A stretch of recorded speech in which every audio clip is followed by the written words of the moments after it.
I think he'll change. He is committed of his own level of service, and that will remain.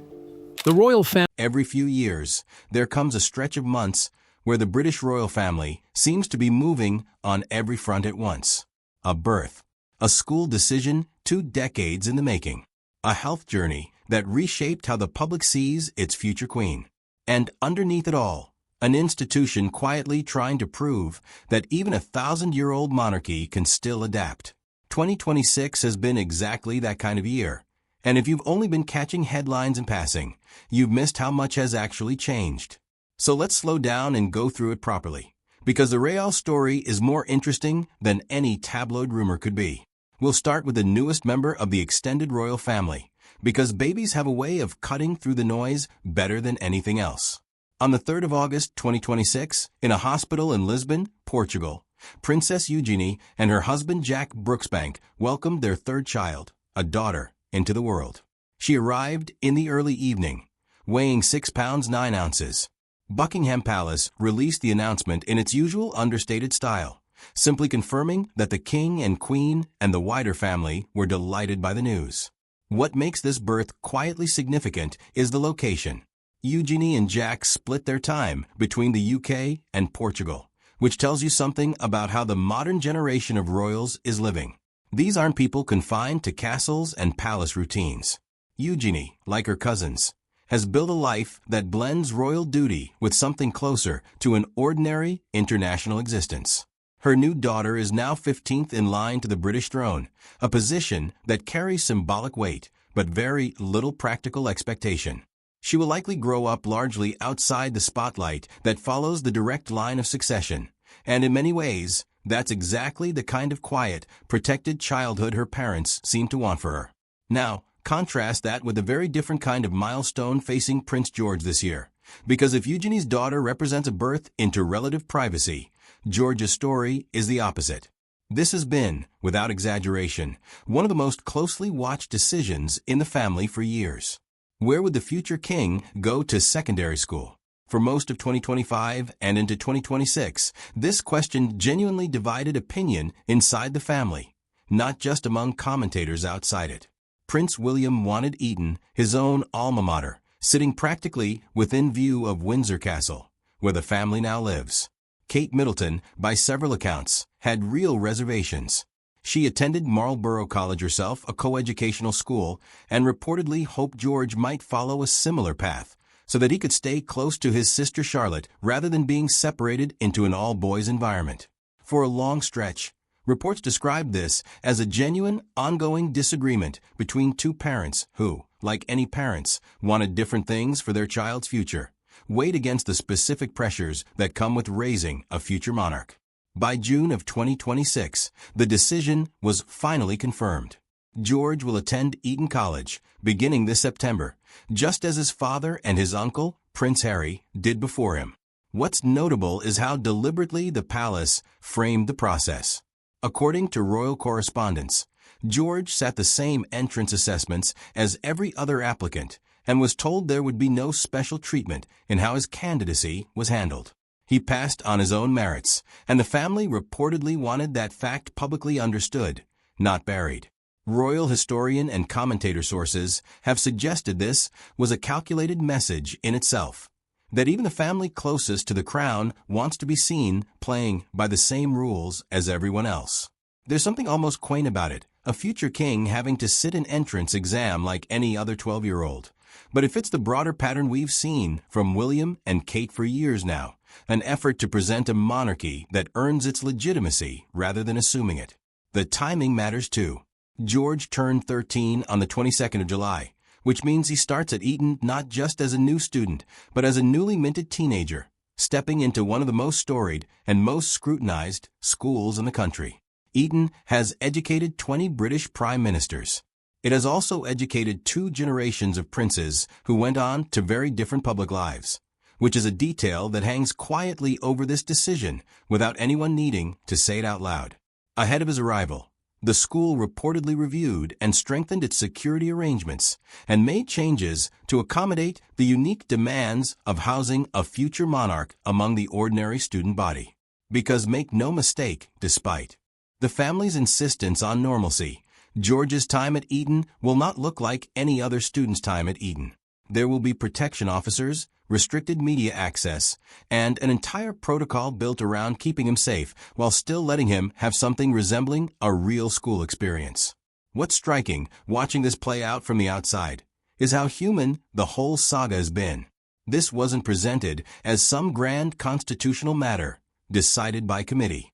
It was, by every account, a years-long conversation between two parents who happened to be the Prince and Princess of Wales, trying to figure out what's best for their son while knowing that whatever they choose will be picked apart publicly. William got his wish in the end, but reports suggest Kate has since become fully supportive of the decision, and both parents appear focused on the same underlying value, that the monarchy survives in the long run by demonstrating that it lives by recognizable rules rather than manufacturing exceptions wherever convenient. Whether or not you buy into the institution of monarchy at all, that's a genuinely interesting strategic bet for a family whose entire relevance depends on public goodwill.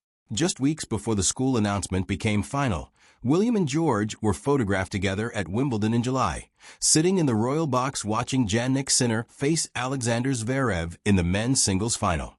It's a small moment, but it says something about how this particular father is trying to raise this particular son, weaving ordinary father and son outings into a life that will otherwise be extraordinary by any normal measure.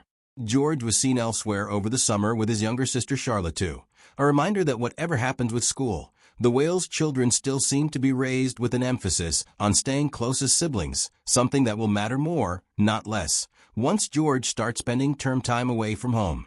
Turning now to Kate, the Princess of Wales, because her story over the past 2 years has arguably reshaped public perception of the monarchy more than any single event since the death of Queen Elizabeth.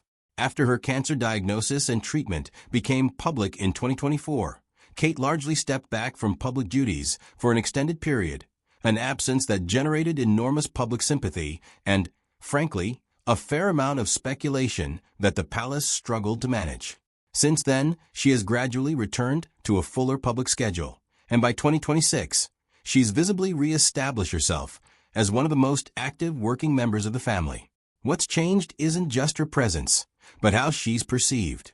Commentary around her public appearances this year has repeatedly focused on a sense of what one royal writer described as added realness, a warmth and directness that reads as more grounded than the careful, camera-ready persona royals are often expected to project. That shift was on display in early August when Kate was noted for the compassion she showed toward Olympic cyclist Sir Chris Hoy, who has been open about his own cancer diagnosis. Her comments were widely read as coming from someone who has genuinely walked a similar road herself, not simply offering scripted sympathy from a position of remove. That authenticity has become, in many ways, the through line of Kate's public identity since her illness. She's someone the public watched go through something frightening and deeply private, largely in public view, and come out the other side still showing up for the job. That's a very different kind of royal narrative than the pageantry-driven stories the family is usually associated with, and it may end up being one of the more consequential shifts in how the monarchy is perceived generationally. Younger audiences in particular seem to respond to it, precisely because it doesn't feel manufactured. Meanwhile, King Charles has continued to use his role in the way he's signaled since becoming monarch, as both head of state and a kind of moral voice on the world stage. In early August, following devastating earthquakes in Venezuela that caused significant loss of life, Charles issued a personal message of condolence to the Venezuelan people, expressing sorrow on behalf of himself and Queen Camilla.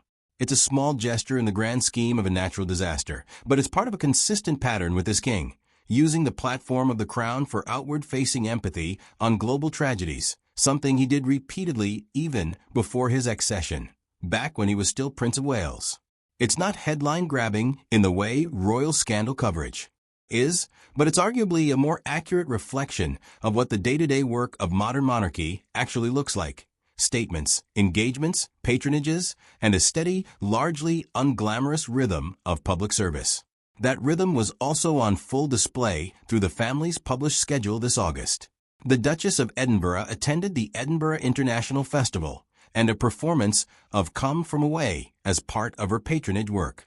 Other family members carried out engagements ranging from the European Athletics Championships in Birmingham to visits supporting children's charities and community resource centers in Aberdeenshire. None of these individually make headlines, but collectively, they represent what the institution actually spends most of its time doing, showing up again and again for causes and communities that rely on the platform royal patronage provides. It's worth remembering that behind every scandal headline, this is the far larger and far less discussed reality of what most working royals do most days of the year. There's also the financial side of the institution to consider, which rarely gets the same attention as personal drama, but arguably matters more to how the public evaluates the monarchy's legitimacy. The royal household published its annual sovereign grant report earlier this summer, detailing exactly how public funding supported official royal duties over the past year. This kind of transparency has become a fairly standard, expected part of how the institution operates now, an annual accounting exercise that lets journalists and the public scrutinize where taxpayer-linked funds actually go.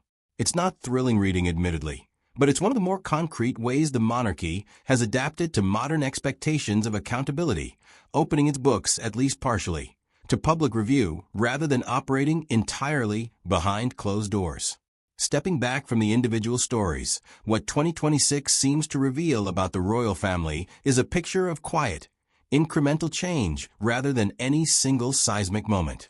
A new royal baby is growing up part-time in Lisbon rather than a British palace.